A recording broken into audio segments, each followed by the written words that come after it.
I remember hanging off this panel of windows and how it gave a little, and I was just incredibly scared that I might fall and die.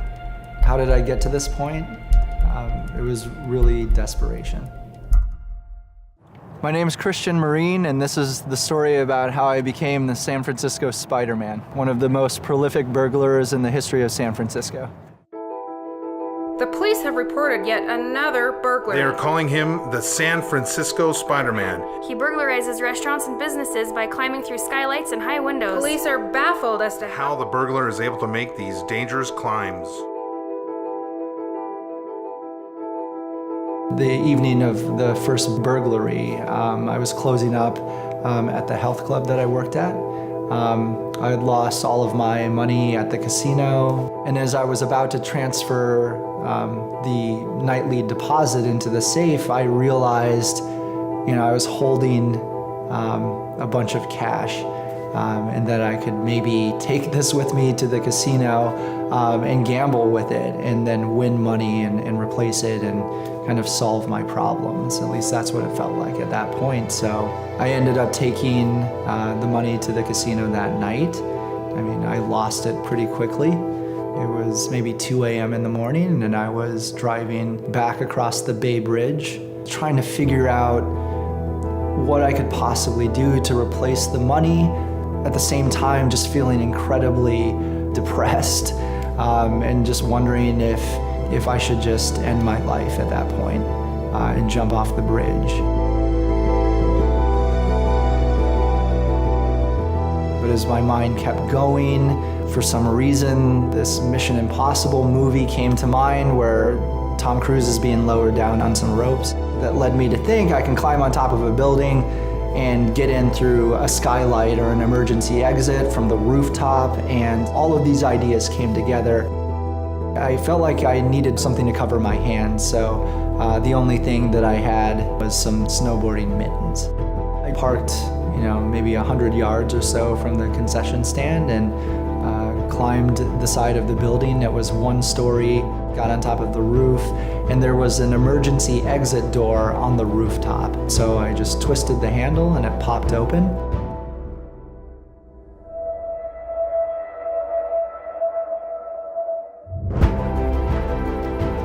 In the back of my mind, there was this idea that the police would arrive within an 8-minute period of time if I had somehow tripped an alarm.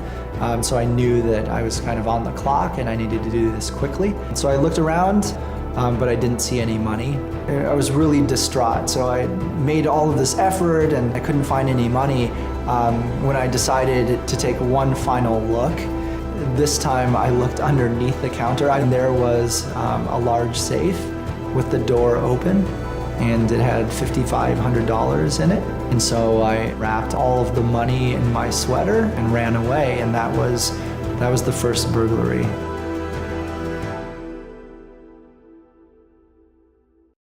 As I was crossing the bridge that night, I now recognize that was a huge turning point for me. Do I jump off the bridge and end my life and just be done with this? Or do I figure out a way that I can keep this all still very secret and replace this money? But it was the secrecy, and I think just wanting to rely only on myself that led to my downfall. One bad decision led to another. At one point, I was going to the casino at least once or maybe multiple times a day.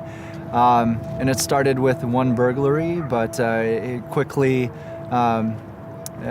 became multiple burglaries in a night. When I got to the floor of the restaurant, I looked out this large window and I saw an SFPD squad car, which just scared the heck out of me.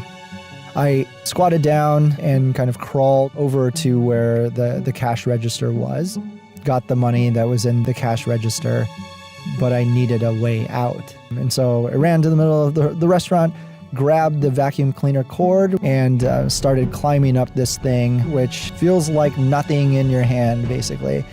and I fell from where I was hanging and happened to fall like on top of a table and a couple of chairs. I was certain that if the police were next door, they'd be able to hear this, but now I couldn't climb out. I knew the only way for me to get out at this point was the front door.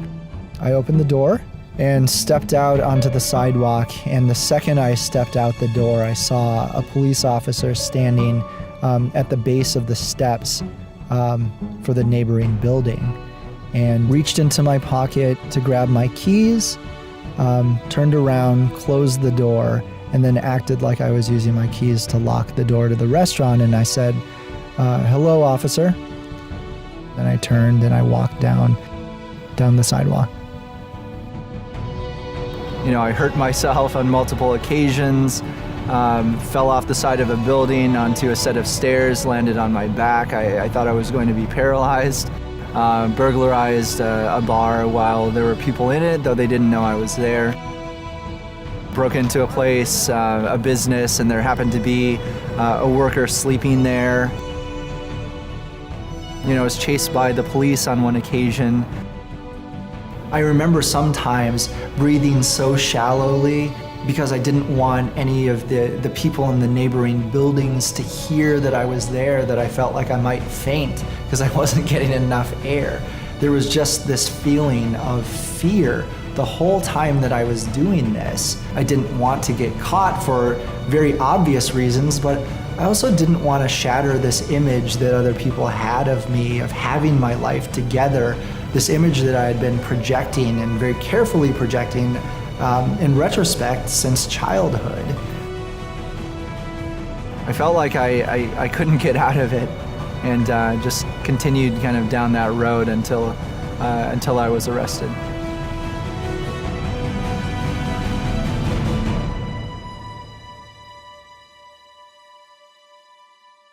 The truth is, I'd been living in a prison for years before I ever went to jail. Made up of, choices that I had made that I was ashamed of, secrecy, insecurity, self-doubt. There was something inside me that felt unlovable, or like I didn't deserve approval or good things in life. I think truly the word that sums it up is shame. That was the prison that I was living in. So my story really has a couple of turning points. The first was, me making choices that took me down a path of shame, a path of secrecy, where I was trying to kind of hide my life from other people. And the next turning point was really a bridge back to safety, to peace, and to recovery. What I remember my very first time in jail, where I had to really kind of struggle through understanding who I was and if I was really this awful person that I kind of had begun to believe that I was, or if there was something more there. I remember thinking about the love of God and how perfect that love is. And that nothing could change it. There was this struggle inside me where I wanted to believe it, and I knew it was true, but it still felt like it couldn't possibly be real, or that it couldn't apply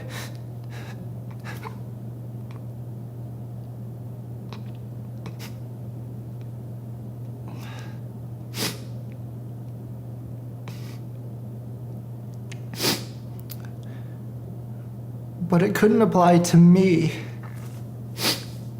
And I remember thinking about my foster parents who had come to visit me in jail I remember how scared I was to see them because of how disappointed I knew they would be. But all I saw in their eyes was this love. And at that point,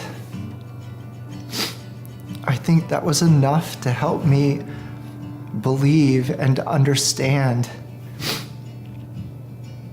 that if imperfect people like my foster parents, who I loved incredibly, could look at me, this guy who had done these awful things,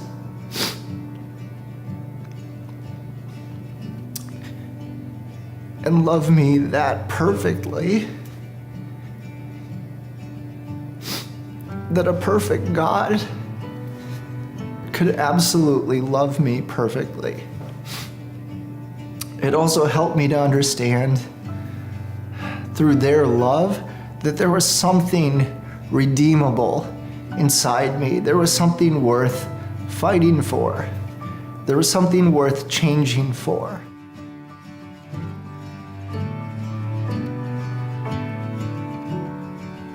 If there's one thing or one message that I want people to take from my story, it's hope that you can change, that change is real.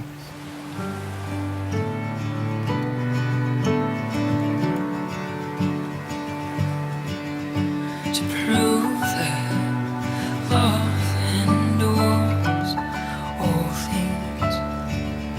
Oh, love endures all things.